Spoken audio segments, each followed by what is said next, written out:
कैसे हो मित्रों, आज हम सुनेंगे महाभारत की कहानी भाग 2। षड्यंत्र, साहस और धर्म की परीक्षा। लाक्षागृह का षड्यंत्र। पांडवों की लोकप्रियता बढ़ती देख दुर्योधन ने उन्हें समाप्त करने की योजना बनाई। वारणावत में एक भव्य महल बनवाया गया, पर वह था लाक्षा, ज्वलनशील पदार्थ से बना। उद्देश्य था रात में आग लगाकर पांडवों को जला देना। लेकिन विदुर ने संकेतों में पांडवों को सचेत कर दिया। भीतर ही भीतर सुरंग बनाकर पांडव समय रहते बाहर निकल गए। आग भड़की और दुनिया ने समझा पांडव मारे गए। वन में गुमनाम जीवन। बचकर निकले पांडवों ने कुछ समय गुप्त रूप में वन में बिताया। कठिनाइयों के बीच उनका धैर्य और आपसी एकता और मजबूत हुई। यहीं से उनके भाग्य ने नया मोड़ लिया। द्रौपदी स्वयंवर। पांचाल देश की राजकुमारी द्रौपदी का स्वयंवर घोषित हुआ। शर्त कठिन थी, घूमती मछली की आंख को नीचे देखे बिना भेदना। अनेक राजा असफल रहे। ब्राह्मण वेश में आए अर्जुन ने लक्ष्य साधा और मछली की आंख भेद दी। द्रौपदी ने उन्हें वरमाला पहनाई। द्रौपदी का पांडवों से विवाह। घर लौटकर कुंती ने अनजाने में कहा, जो लाए हो सब बांट लो। माता के वचन को धर्म मानकर द्रौपदी का विवाह पांचों पांडवों से हुआ। यह निर्णय समाज के लिए अद्भुत था, पर धर्म और मर्यादा से बंधा हुआ। पहचान का उद्घाटन और राज्य का विभाजन। स्वयंवर के बाद पांडवों की पहचान प्रकट हुई। हस्तिनापुर में हलचल मच गई। अंतः समझौते के तहत राज्य का विभाजन हुआ। पांडवों को मिला खांडवप्रस्थ, जिसे उन्होंने परिश्रम से इंद्रप्रस्थ बना दिया। समृद्धि लौट आई। ईर्ष्या फिर जागी। इंद्रप्रस्थ की चमक देखकर दुर्योधन का मन फिर जल उठा। उसकी ईर्ष्या अब खुले संघर्ष में बदलने लगी और यही आगे चलकर द्यूत क्रीड़ा और महायुद्ध की भूमिका बनेगी। अगले भाग 3 में पढ़ेंगे द्यूत सभा, द्रौपदी चीरहरण और पांडवों का वनवास। महाभारत की कहानी भाग 3। अहंकार का पतन, धर्म की पुकार। द्यूत सभा का षड्यंत्र। इंद्रप्रस्थ की समृद्धि देखकर दुर्योधन का अहंकार भड़क उठा। शकुनी की कुटिल बुद्धि से द्यूत क्रीड़ा की योजना बनी।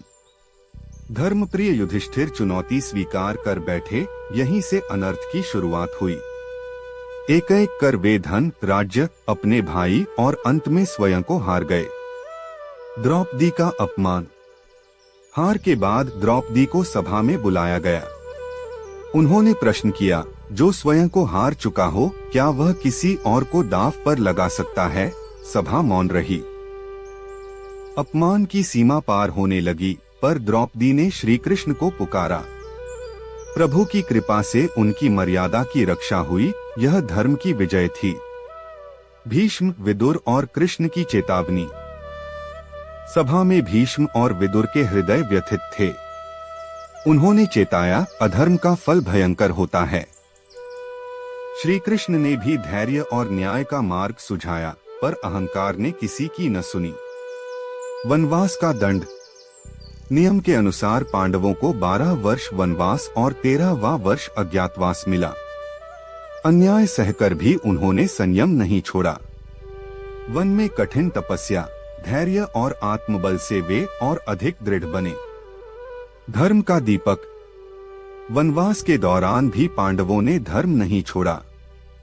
युधिष्ठिर का सत्य, भीम का बल और करुणा, अर्जुन का साधना पथ। यहीं से भविष्य के महायुद्ध की तैयारी हुई, पर अभी समय बाकी था। अगले भाग 4 में पढ़ेंगे वनवास की परीक्षाएं, अर्जुन का दिव्यास्त्र प्राप्ति और अज्ञातवास। आज्ञा दें, क्या मैं भाग 4 अभी शुरू करूं? महाभारत की कहानी भाग 4। तपस्या, परीक्षा और मौन शक्ति का निर्माण। वनवास की कठिन परीक्षाएं। वनवास केवल समय काटना नहीं था, यह आत्मशोधन का काल था। युधिष्ठिर ने सत्य और धैर्य नहीं छोड़ा, चाहे कितनी ही कठिन परीक्षा क्यों न आई। भीम ने बल के साथ करुणा सीखी। नकुल सहदेव ने सेवा और निष्ठा को साधा। द्रौपदी ने अपमान को शक्ति में बदला। वन में ऋषिमुनियों का संग मिला, जीवन का वास्तविक अर्थ समझ आया। अर्जुन की महान तपस्या। पांडवों की रक्षा के लिए दिव्य अस्त्र आवश्यक थे। अर्जुन ने कठोर तप किया। उनकी भक्ति से प्रसन्न होकर भगवान शिव ने उन्हें पाशुपतास्त्र प्रदान किया। यह केवल शक्ति नहीं, संयम की जिम्मेदारी भी थी। इसके बाद अर्जुन इंद्रलोक गए और अनेक दिव्यास्त्र प्राप्त किए। समय का प्रवाह और धैर्य। वनवास के वर्षों में पांडवों का क्रोध नहीं, विवेक बढ़ा। वे जानते थे अधर्म का अंत निश्चित है, पर समय के साथ।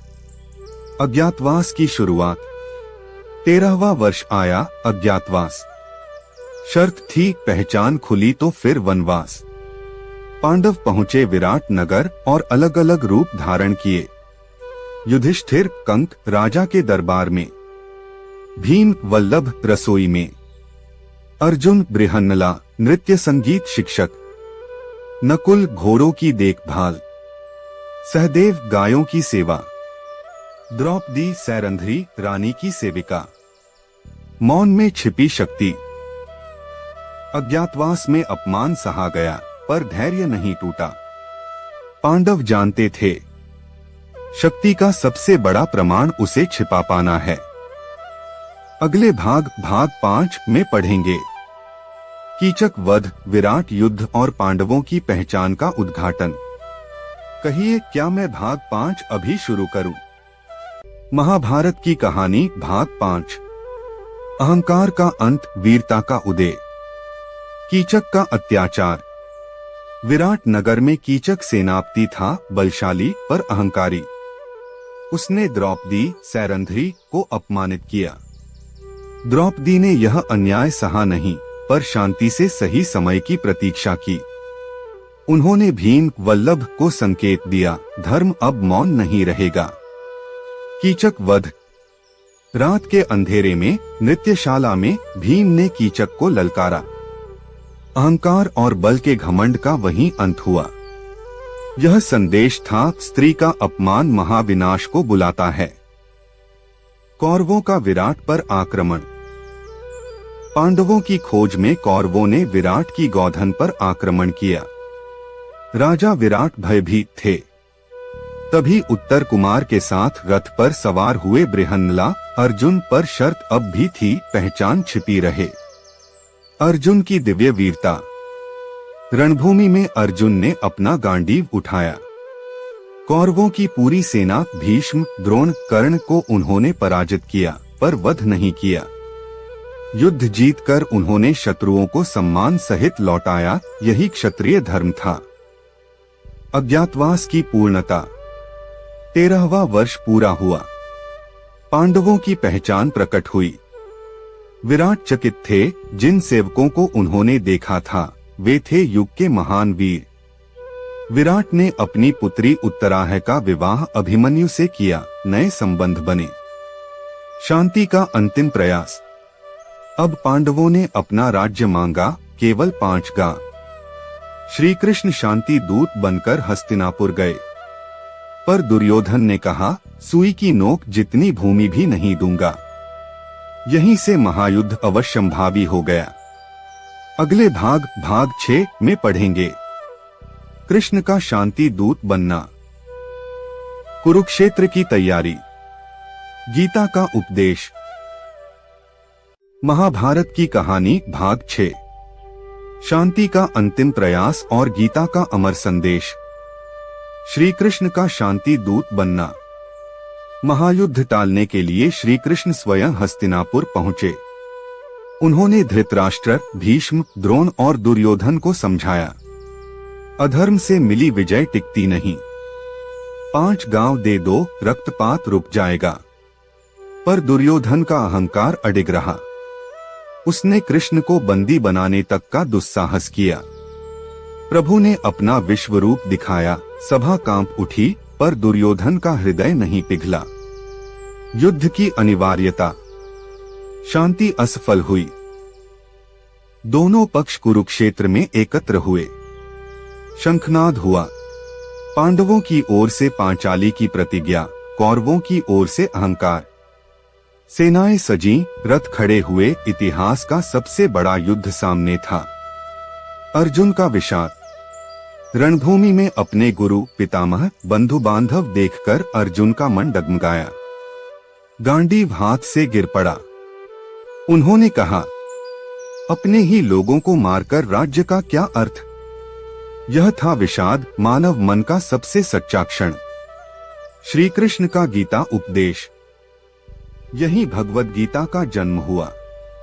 कृष्ण ने कहा, कर्म करो, फल की आस छोड़ो।